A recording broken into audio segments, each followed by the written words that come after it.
Hi, I'm Brenda Ilg, and I am the program manager for the Wyoming LEAP, weatherization, and water assistance programs.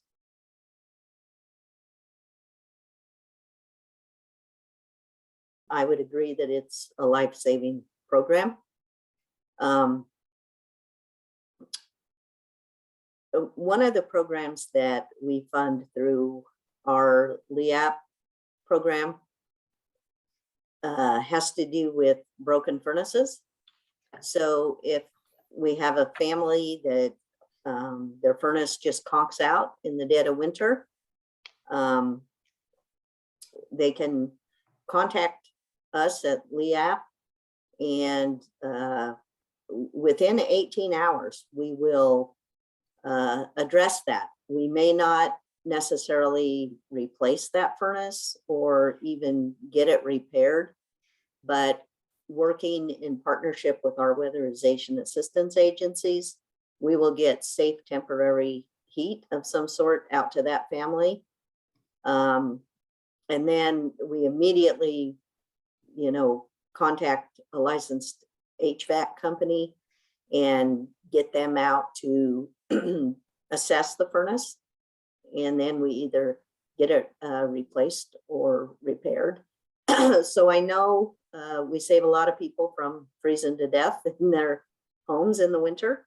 And along those same lines, the assistance in terms of energy payments that we provide, and particularly for, take the example, our largest group are our senior citizens in terms of who we serve in the state of Wyoming. And, for them on very fixed incomes, they have to make really life-altering decisions, if you will. Do I pay to keep the lights and the heat on this month? Or do I pay for my prescription medication? Do I pay for food? So absolutely, probably with the exception of maybe coal and wood, every heating fuel type has gone up in price. Propane is a big one for us in the state of Wyoming. And, those prices have gone up considerably. And, natural gas has gone up, and probably the majority of our households that we serve, they heat with natural gas. So that impacts a large group of our qualified applicants. Electricity is up. And most households have that as, say, their secondary heat source. So when you take a look at their total residential energy cost, it's going to be, if it's propane, which is, I think, our highest priced fuel right now in Wyoming, and then you add higher electric with that, that total household energy cost goes up really significantly for that household. We don't have as many heating oil. We've got like a handful in one area of the state, but that's another one that's gone up. We definitely had an increase in the number of applications. We had an increase in the number of first-time applicants, which is a little bit unusual for us. I think that was probably directly related to everything going on in the economy that was related to COVID. But I think the other piece, we were able to we increased our outreach efforts because we knew we had the additional funds. We weren't going to run ourselves out of funds. which, you know, in the past, we made outreach decisions based on funding.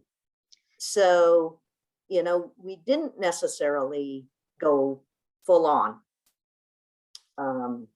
always, because we were so afraid in some of those years that we were just simply going to run out of money. And, you know, and we made decisions regarding our benefit levels based on the funding. I was able to increase those benefit levels because of the increased funding and the kind of leveling off of the funding. You can manage better when you know what your funding is. And so we increased the benefits, and I think that was a big help across the board, you know, looking back, because of the inflation that has happened, you know, the increase to the natural gas prices, and, you know, you name it, all across the board. You know, when we saw this coming, and with some of the increased funding we received as a result of COVID, so the CARES Act funding, the American Rescue Plan supplemental funding, we were able to get creative. We really knew that what we normally offer as our crisis benefit, it's capped, because we don't, in our regular funding, have enough funding to not cap it. That's oftentimes, and especially during these pandemic years, and as we've seen the cost of everything pretty much go up, that just wasn't going to be enough to get people out of the crisis situation and prevent them from getting, you know, their energy disconnected, or if they were disconnected, getting that power restored to the home. It just wasn't enough. And so we were able to do a supplemental crisis benefit out of the CARES funds, because that was a smaller chunk of funding, but it actually helped in combination with our other funding source to be able to get people out of crisis. Now with the ARP funding, which was quite a bit more substantial, we are offering an arrearage benefit where we can pretty much, we don't have a cap on it. So, you know, if somebody's $2,000 in arrears, if that's what it's going to take to get them out of that situation and get either power restored or prevent it from being disconnected, we're able to provide that benefit and make them whole. So I guess that's the crux of it. We're better able to make families whole. Think in terms of, you know, a family's mental health. You know, oftentimes our elderly, they're already very isolated and feeling very alone. You add another stressor, an additional financial stress, you know, that just exacerbates any kind of mental health issues that may be going on. You know, the families I mentioned earlier that needed our services for the first time because of the layoffs in the oil and gas industry.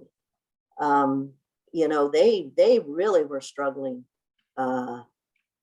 with a lot of stress that was affecting their mental well-being, and it affects everybody in the household. You know, what the parents are going through, it affects the children. So absolutely, I think mental health is a big one. You know, we get calls sometimes from clients that, you know, we have to send somebody out to do a welfare check because they're at that point where they're just ready to end it, because they are so stressed. And this is just, oh, and I got the disconnect notice today. That's just more than I can handle right now. We get those calls every year. Also, just family members being at home, and you had some parents teleworking, plus their kids going to school. Internet costs, electric costs, they all went up substantially.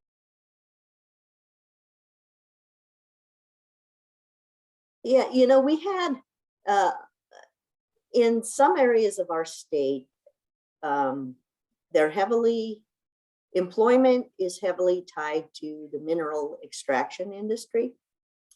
So, coal mining and oil and gas. And when we saw the big downturn and the layoffs from those, we had a number of families that had not ever been in a situation where they couldn't pay their electric bill, their heating bills. And so, I think in those particular communities, we made a real difference for those families that were impacted, kind of doubly impacted. And I know in other areas, where some of the restaurants and some of those service industries had to shut down for periods of time early in the pandemic. People were really impacted there. So I think the one we saw that really made a difference and that we heard from a lot were those folks that, they made their livelihood in the mineral extraction industries. And this was something just completely foreign and brand new to them. They were a different family makeup, even if you will, than is the majority of our caseload. So, being able to help them not have to worry about keeping the lights on and the heat on when, they had many other things that they needed to figure out and worry about. And, when am I going to get back to work? Am I going to have to completely retrain for something else? So that's one example I would put out there. We get so many, and they're just I call it my wall of fame. In my actual office, I'm telework, so I'm working from home today, but all the letters and cards that we receive from the families that we've helped, and, both within the weatherization and the energy assistance programs. And I think because it's so tangible, people feel it right away. And, one gentleman, his comment was, the monthly payments that we made towards his natural gas bill. This was a senior citizen. And then in combination with the fact that we were able to weatherize his home and make it more energy efficient, that garnered him, between the two, like a $450 savings per month. And, so in his letter, he stated, that makes a huge difference for a senior citizen on a very fixed income. So I think definitely, and, we have examples of, the elderly, and they're making those tough decisions. We had one gentleman, and he had cut his medication in half. So he was chopping all of his pills in half, which was detrimental to his health. So had we not been able to assist him, he would not have seen his way clear to take his full dose of medicine when he's supposed to be taking it. Because even with his Medicare and stuff, he had co-pays on the medicine. It was fairly expensive medicine.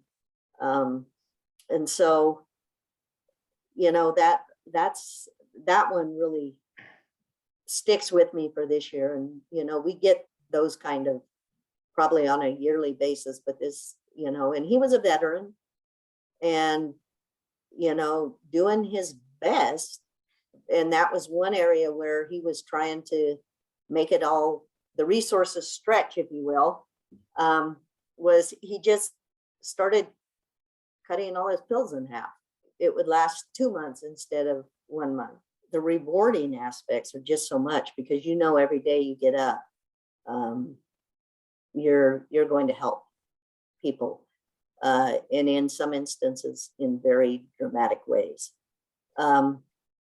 And it does. It also, on the flip side of that, it's a heavy burden to carry because you want to make sure, number one, that you're delivering the best possible service, the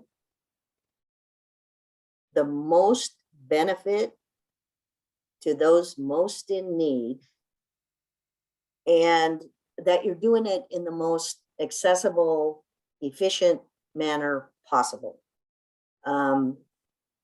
So we are constantly in the business of self-improvement here. Every day is a day to get better.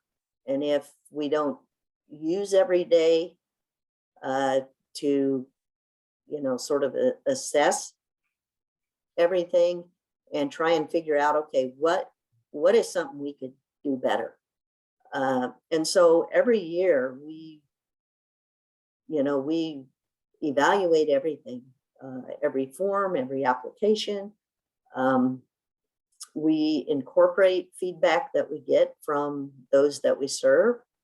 And as a result, our application has undergone many, many revisions, trying to really make it more accessible, easier, and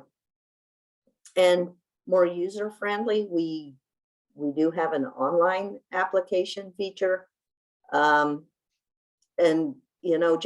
and we're in the process actually of rebuilding our whole eligibility system, where there's. I don't mean to interrupt. Would you tell us how that will expand?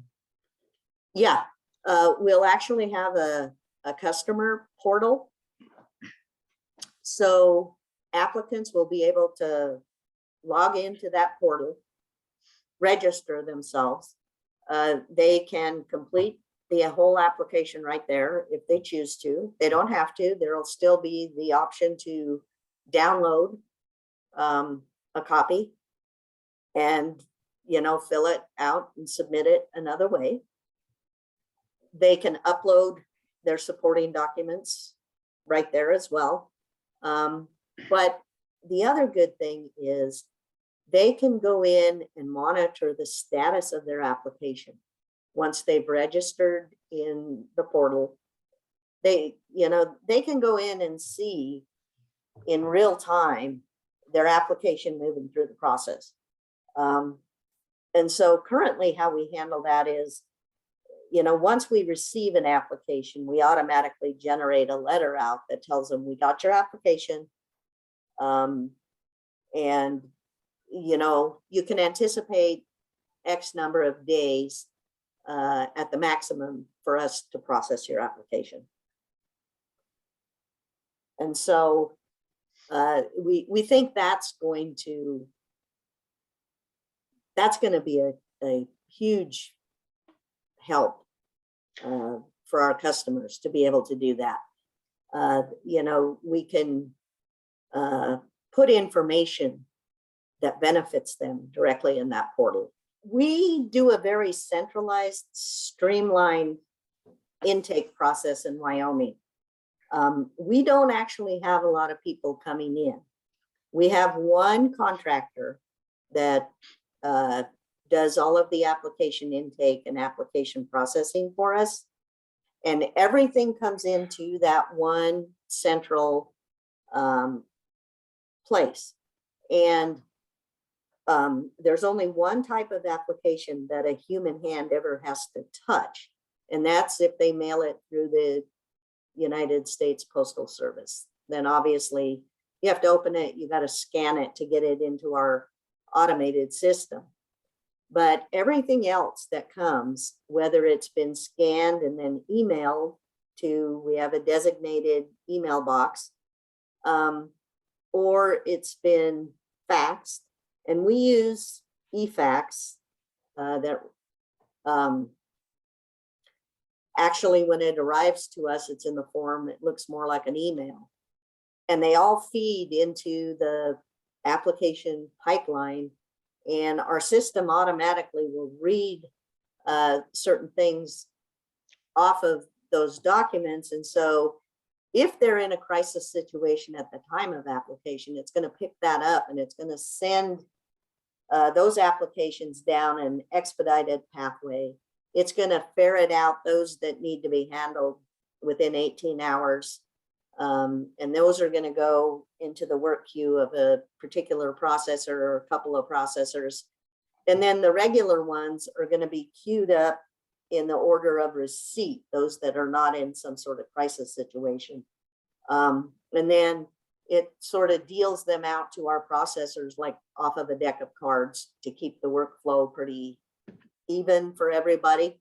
And then it scrapes using intelligent data capture. It scrapes certain data fields off of the documents in the application and loads it into our state LEAP eligibility system into the proper fields, so that we don't have to have people sitting there typing it in off the applications. So, and we do run a customer service phone bank out of that same location. So, you know, we get a lot of phone calls and we can assist folks that way. And it's based out of Cheyenne, which is one of our larger applicant areas. We do get walk-ins there to drop off an application or whatever, but not a lot of them. Most, you know, use they'll go to their local DFS office in whatever town that they live, Department of Family Service office, and the folks there will assist them and send their application into us. So it all works very centralized, very streamlined. So we've been doing that kind of digitization for a long time. We're just hoping to put a better, make it a more customer oriented process by adding that customer portal. We'll also be adding a vendor portal for our fuel vendors, so that we can have those direct communications back and forth rather than the multitude of emails that we currently use with attachments, etc. So we're hoping to make it more customer oriented.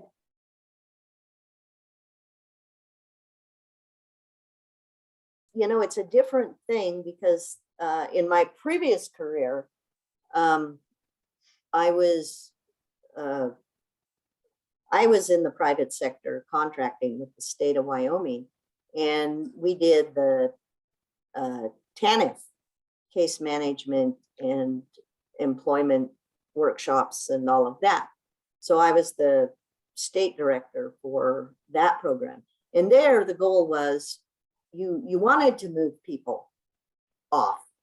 That was what was deemed the ultimate success, was to get people employed, you know, that were employment able, employed in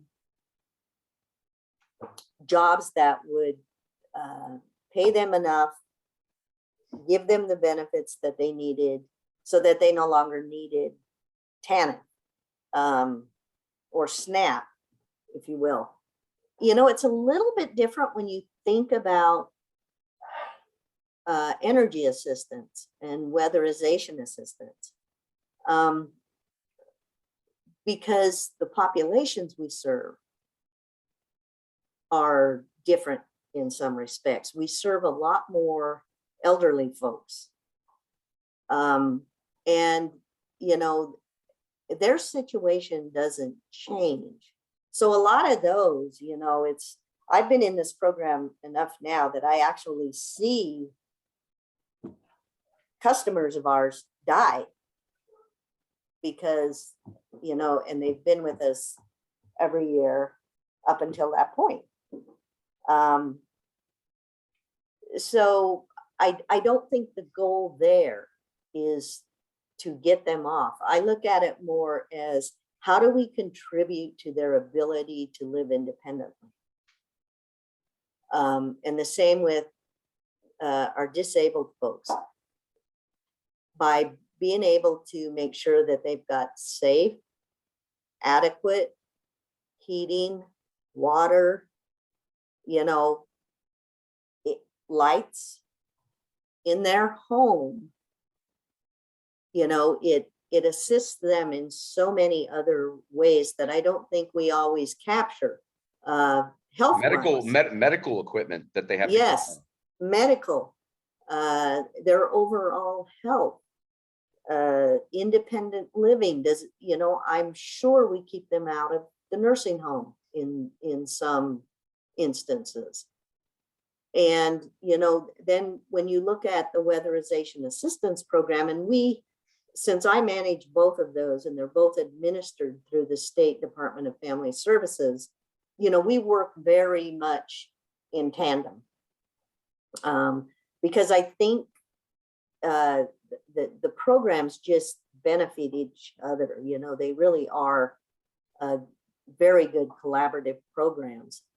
So, you know, just the number of times that we walk into a home that has really unsafe carbon monoxide levels, and this is a daily occurrence with us.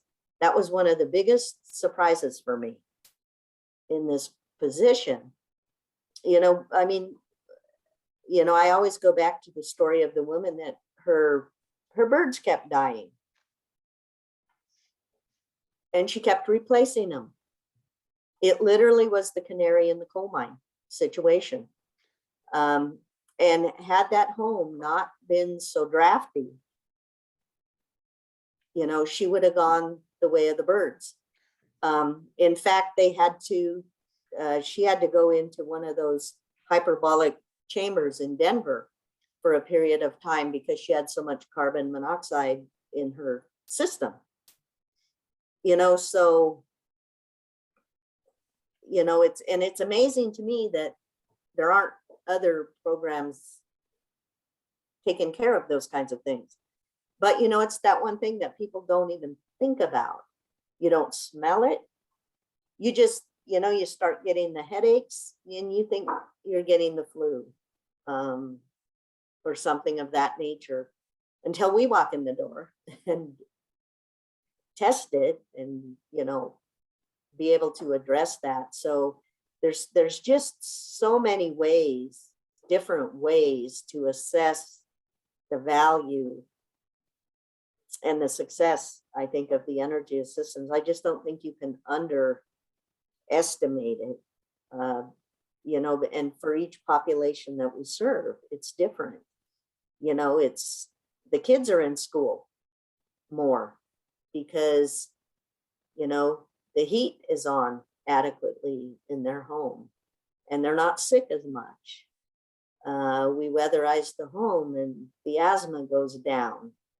So less trips to the ER for that family. You know, it's just so many different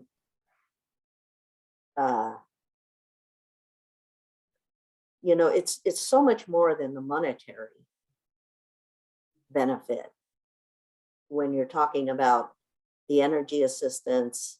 You know, those just, it should be one of those things that goes without saying.